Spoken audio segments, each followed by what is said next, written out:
Welcome to a reading of A Soul Warrior's Journey, and this is part 1, chapters 4 and 5. I will continue with the book, starting with this chapter. But first, let me do some plugs before I get into the podcast.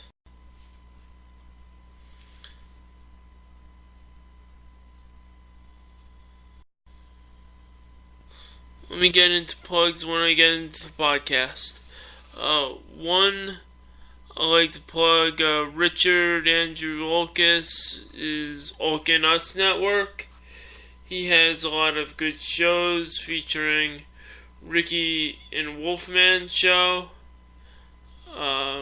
Also, he features Uncle Kurt's Yesterday News, which he just launched 2 days ago. Shows such as that are on Spreaker, and he's got many more. Also, the reading of Malathoria. This is a reading of A Soul Warrior's Journey, and I'm going to start with chapter 4. Joseph went to work at J.P. Nichols, and he talked to the only person that seemed to understand him. And he was going through similar dilemmas himself.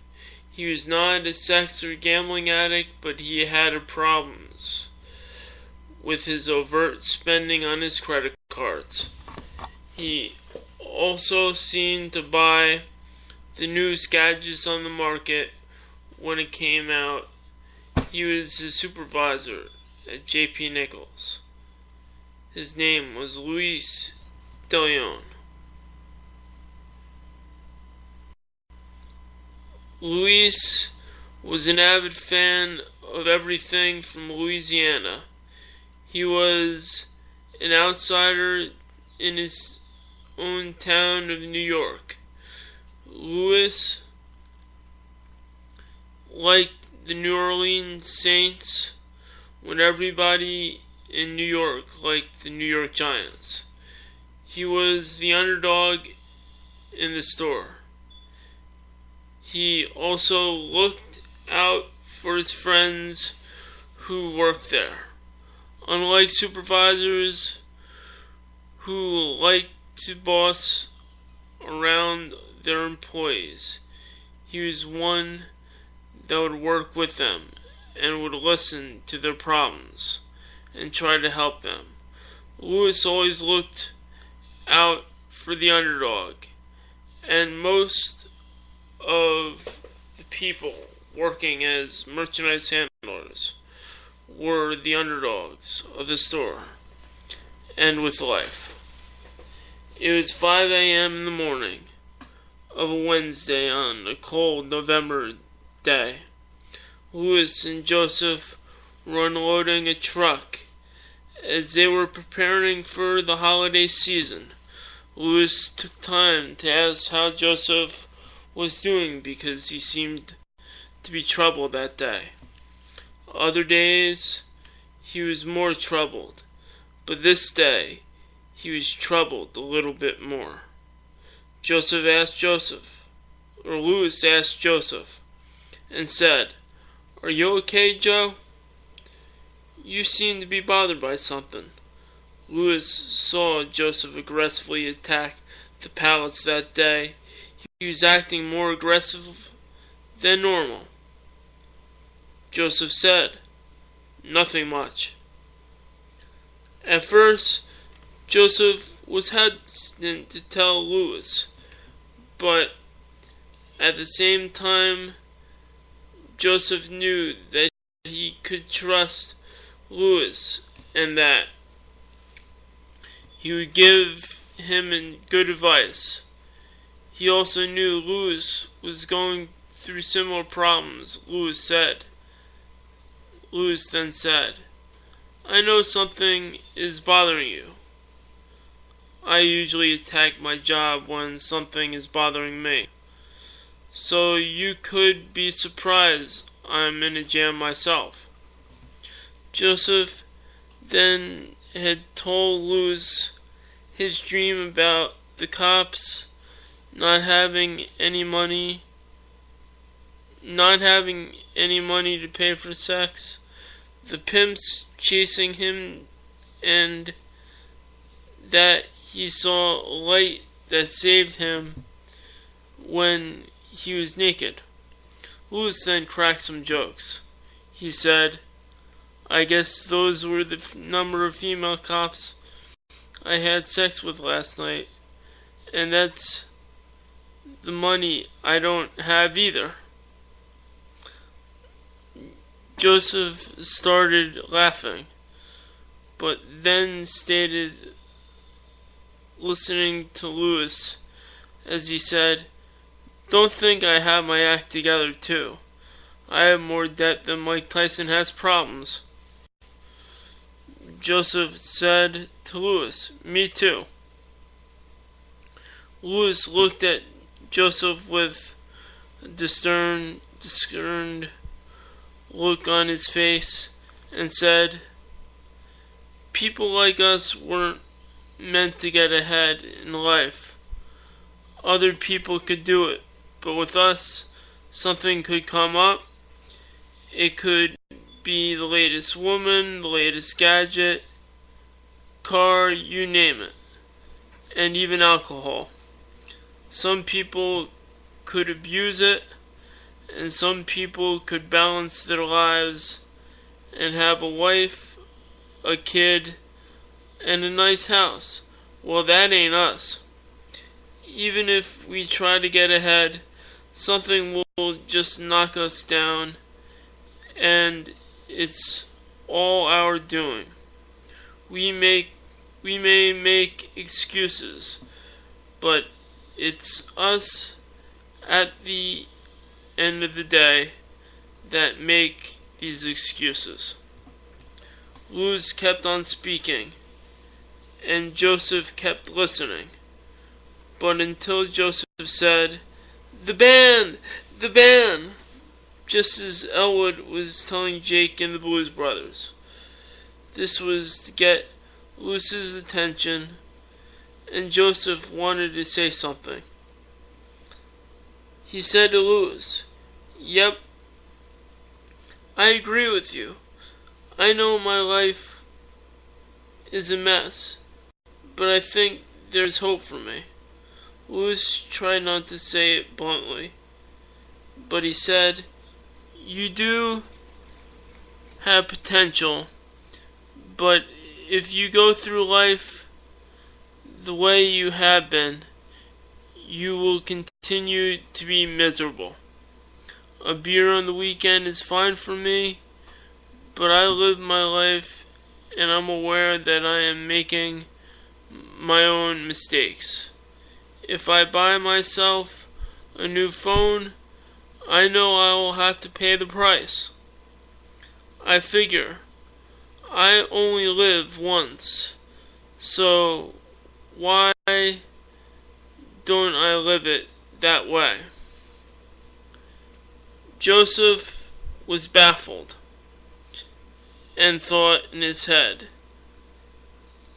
"Isn't the purpose of getting to get ahead of life to get ahead?" Louis said, "Joseph, I know what you're thinking. Living for today is living recklessly. But I see it as enjoying life, and it works for me." They then go back to doing the truck and then carry on with their work routine and finish the day. Joseph then left work at 11 a.m. and went to his sociology class at York University, and on his break he went to Jupiter's to meet up with Sean Williams, Paul Franks, and their friend Emily Dickens, a woman with whom Joseph has history. That was Chapter 4 of the Soul Warrior's Journey. I'm gonna go run some commercials, and I will be right back from break. Introduction. For as long as we can remember, we grew up in families. Whether it was to our natural parents, foster parents, or it was our aunts and uncles who raised us, we were born into a family and a pecking order. This was our position and standing in the family. Some of us have dealt with our parents first. Some of us had to cope with the fact that there was a smaller member of the family, and some of us dealt with the fact that we had to deal with older members of the family. They were our siblings. Through this time, we develop into people we want to be. We have an idea of the job we want in life, and we have an idea of who we want to marry.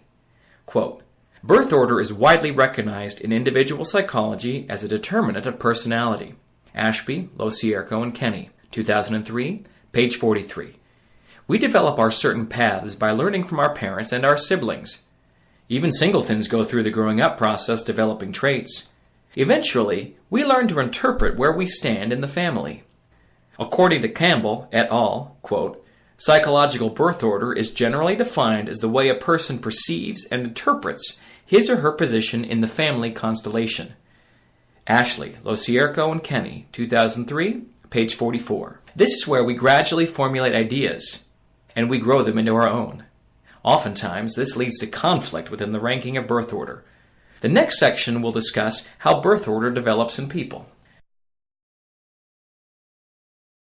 If you're looking for a brand new item, you can find the latest in art fashion on mugs, necklaces and t-shirts. These designs are creative and they're one of a kind. You won't find anything like it.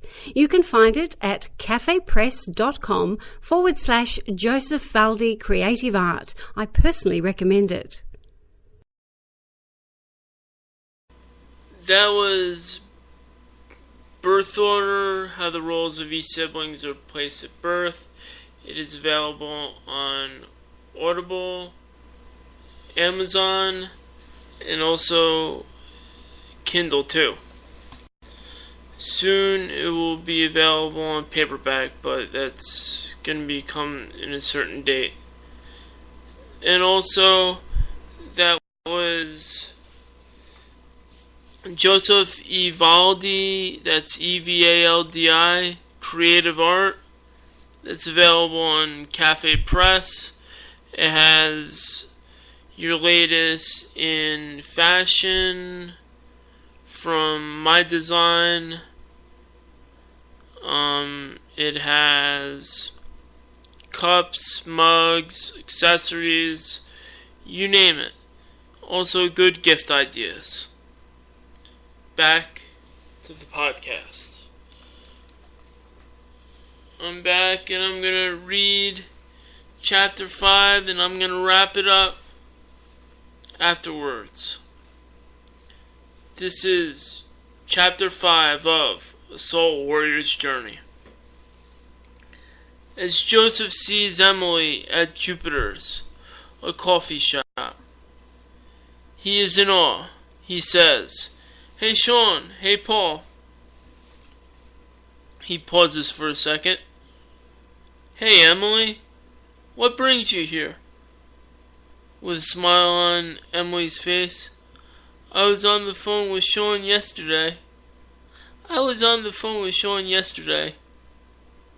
I stumbled upon his phone number yesterday, and I gave him a ring. She then said, "We both caught up on old times." She laughs afterwards. Sean then says, "Yeah, we were just reminiscing of the group we all used to hang out with. It felt good to reminisce." Joseph.